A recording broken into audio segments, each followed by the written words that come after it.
અંકલેશ્વર જીઆઈડીસીની કંપનીમાં બ્લાસ્ટના મામલે ધારાસભ્ય ચૈતર વસાવાના કંપની પર ગંભીર આરોપ. કામદારોની સેફટી ન હોવાથી મોત થયા હોવાનો આરોપ મૂક્યો. કંપનીના મૃતક કામદારોને 1-1 કરોડની સહાય આપવામાં આવે તેવી ચૈતર વસાવાએ માંગ કરી. તેમજ વીમા પોલિસીના પૈસા તેમના બાળકો અને પરિવારને મદદ કરવાની પણ માંગ કરાઈ. કે આટલી મોટી કંપનીમાં 4 કામદારોની સેફટીની અવગણના કરીને આવી કામગીરી શું કામ એમણે સોંપી, જેનાથી આ બ્લાસ્ટ થયો અને એમના મૃત્યુ થયા. અને એમના પરિવારમાં નાના નાના બાળકો છે. ત્યારે અમે કંપની મેનેજમેન્ટ એમના ઓથોરાઇઝ લોકોને કહેવા માગીએ છીએ કે આ પરિવારને દરેક પરિવારના વ્યક્તિ દીઠ 1-1 કરોડની કંપની દ્વારા એમને સહાય ચૂકવવામાં આવે, એમની વીમા પોલિસી આપવામાં આવે અને નાના નાના બાળકો અને પરિવારને માનવતાના રીતે જે પણ મદદ બને એ મદદ એમના દ્વારા કરવામાં આવે એવી અમે કંપનીના મેનેજમેન્ટને વિનંતી કરીએ છીએ. રાજકોટના ઉપલેટામાં કોટન મિલમાં આગ લાગી હોવાની ઘટના સામે આવી. પોરબંદર હાઈવે પર ઈસરાના પાટિયા પાસે પટેલ કોટન મિલ આવેલી છે, જેમાં અચાનક આગ લાગી હોવાનું સામે આવ્યું. મિલના લોડર મશીનથી સળગેલા કપાસ અને બાકીના કપાસને જુદો કરવાના પ્રયત્નો હાથ ધરાયા. જોકે ત્યાં સુધી અંદાજે 22 થી 25 ગાડી જેટલો કપાસ એટલે કે 12,500 થી 13,000 મણ કપાસ સળગી ગયો, જેની કિંમત 1.75 કરોડ જેટલી થાય છે. કારખાનેદારને કરોડોનું નુકસાન થયું. આગ લાગ્યા બાદ ફાયર ફાઇટરોની 3 ગાડીઓ ઘટના સ્થળે પહોંચી અને આગને કાબૂમાં લીધી. જોકે આગ લાગવા પાછળનું કારણ જાણી શકાયું નથી. ઉપલેટા નગરપાલિકા અને ધોરાજી નગરપાલિકાના ફાયર ફાઇટરો આવી અને એને બાકી સળગતા કપાસને આગને કાબૂમાં લેવાનો પ્રયત્ન કર્યો. હવે અંદાજે અમારો જે કપાસ છે એ 25 ગાડીનો ઢગલો આશરે છે, 20 થી 25 ગાડીનો, બરાબર છે. એટલે એના મણ એપ્રોક્સ ગણીએ તો આપણે 12-13 હજાર મણ કપાસનો ઢગલો હતો. સુરતમાં સિટી બસે વધુ એક મહિલાનો ભોગ લીધો. અડાજણના શ્રીરામ પેટ્રોલ પંપની સામેની ઘટના. સિટી બસે મોપેડ ચાલક મહિલાને અડફેટે લીધી. મોપેડ ચાલક મહિલાનું ઘટના સ્થળે જ કમકમાટી ભર્યું મોત નીપજ્યું. મહિલા પોતાના બાળકને શાળાએ મૂકી ઘરે પરત ફરી રહ્યા હતા તે દરમિયાન દુર્ઘટનાનો શિકાર બન્યા. ઉગત સરસ્વતી રેસિડેન્સીમાં રહેતા દિવ્યાબેન સોની, જેમની ઉંમર 40 વર્ષની હતી, ઘટના સ્થળે જ મોતને ભેટ્યા.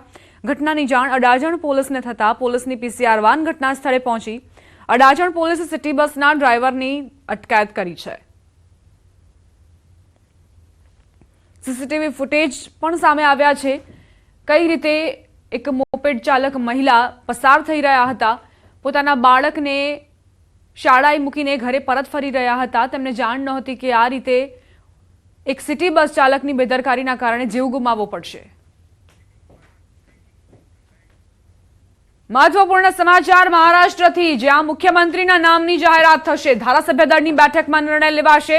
નિરીક્ષક વિજય રૂપાણીની હાજરીમાં બેઠક મળશે.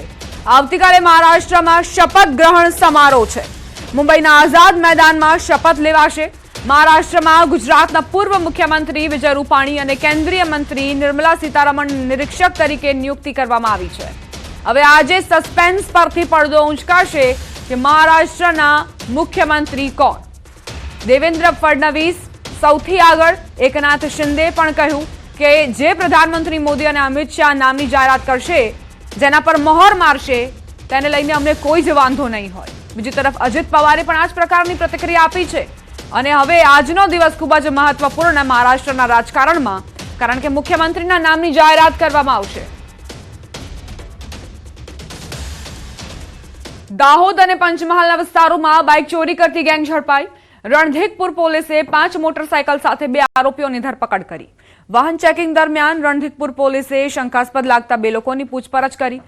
ઈ ગુજકો પોકેટ કોપ દ્વારા સર્ચ કરાતા સમગ્ર મામલો બહાર આવ્યો. હાલ તો પોલીસે આરોપીઓની ધરપકડ કરી આગળની તપાસ હાથ ધરી છે. તેઓની વિગતવાર પૂછપરછ કરતા આ સિવાય પણ તેમણે બીજા 3 બાઇક, જેમાં 2 બાઇક દેવગઢ બારિયા પોલીસ સ્ટેશનમાંથી તેમજ 1 બાઇક ગોધરાથી ચોરેલ હોવાનું કબૂલાત કરતા હોય. તેમના વિરુદ્ધમાં BNSS કલમ 35(1) મુજબ કાયદેસર કાર્યવાહી કરવામાં આવેલ છે અને બાઇકો BNSS કલમ 106 મુજબ કબજે કરવામાં આવેલ છે. નવસારી પાણી પુરવઠા કૌભાંડ મામલો. કાર્યપાલક ઇજનેર પાયલ બંસલના રિમાન્ડ મંજૂર. નામદાર કોર્ટે 4 દિવસના રિમાન્ડ મંજૂર કર્યા. સીઆઈડી ક્રાઇમે કાર્યપાલક ઇજનેર પાયલ બંસલની ધરપકડ કરી હતી. 4 દિવસ દરમિયાન પાયલ બંસલની કડક પૂછપરછ કરાશે. પાયલ બંસલે ક્યાંથી બોગસ ડોક્યુમેન્ટ બનાવ્યા અને કઈ રીતે સમગ્ર કૌભાંડ આચર્યું તે બાબતે તપાસ કરાશે. સમાચાર અમદાવાદથી. બાંગ્લાદેશમાં હિન્દુઓ પર અત્યાચારના મામલો. હિન્દુ હિત રક્ષક સમિતિ દ્વારા ધરણા પ્રદર્શનનું આયોજન કરાયું. પોસ્ટર બેનર સાથે હિન્દુ હિત રક્ષક સમિતિએ ધરણા કર્યા. નરુડા, વટવા અને અમરાઈવાડી ખાતે વિરોધ પ્રદર્શન કરાયું. હિન્દુ સમાજના રક્ષણ માટે, હિન્દુઓ જાગૃતિ માટે ધરણા પ્રદર્શન. વટવા ખાતે મોટી સંખ્યામાં વીએચપી, આરએસએસ અને હિન્દુ રક્ષક દળના લોકોએ ધરણા કર્યા. પ્રત્યેક દિવસ 3 વિસ્તારમાં ધરણા દ્વારા હિન્દુ જાગૃતિ પ્રયાસ હાથ ધરવામાં આવ્યા છે. આખા ભારતમાં હિન્દુ જાગૃતિ માટે ધરણા પ્રદર્શનનું હિન્દુ હિત રક્ષક સમિતિનું આયોજન છે.